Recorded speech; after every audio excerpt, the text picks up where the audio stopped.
So thank you for your time for this interview. No problem. Yeah, I would like to ask you a question about the homestay in Australia.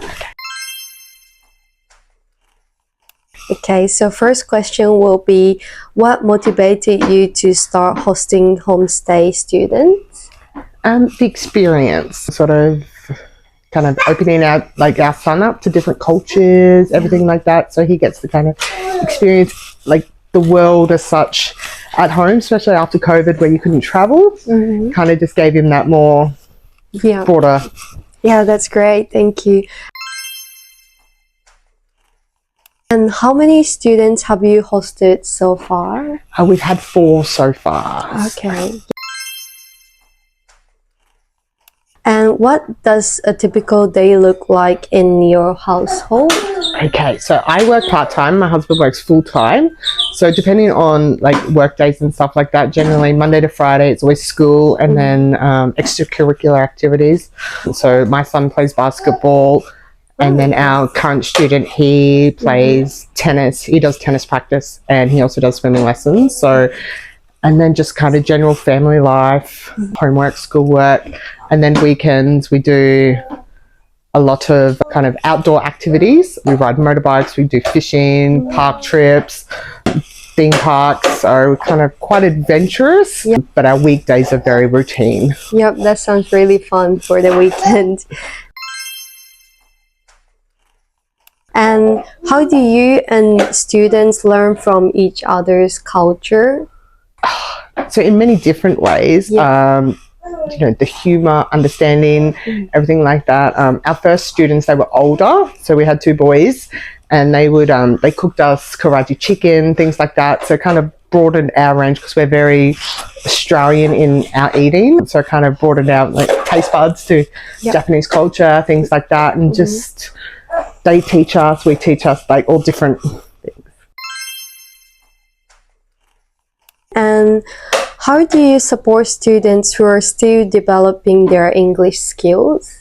Okay, so we find Google Translate is very helpful at the start, and then we notice as they get better, we get better at understanding. We kind of just work together as a team, and we haven't really had too many issues with understanding each other. We've always managed to make it work. Okay, that's great. Okay, how do you handle any issues that arise with the students?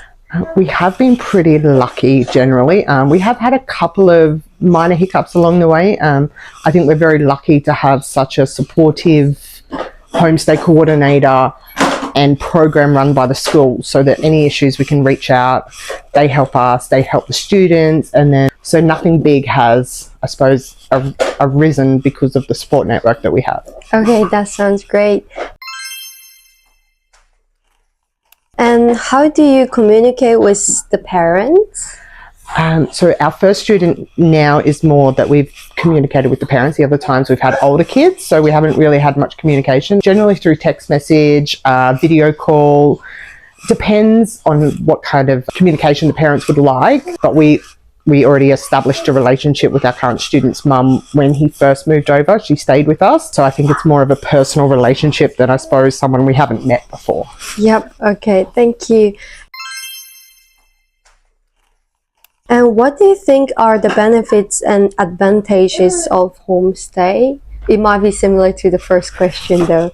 I think it's more we're extending our family. So now I feel like we've always had boys so far, so we've just got extra sons that have kind of added to. We're still in contact with all of them. Yeah, it's more just extending our family. It's just been a beautiful experience.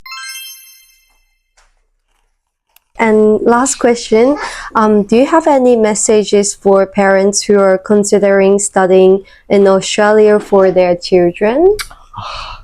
I would definitely do it. It's great for them. It's great for, you know, their homestay families. What it exposes your children to is such a different experience from what the boys have said to, you know, back in Japan. It's just widens everyone's kind of horizons for what the world has to offer. Okay, thank you so much, Michelle. Thank you. No problem.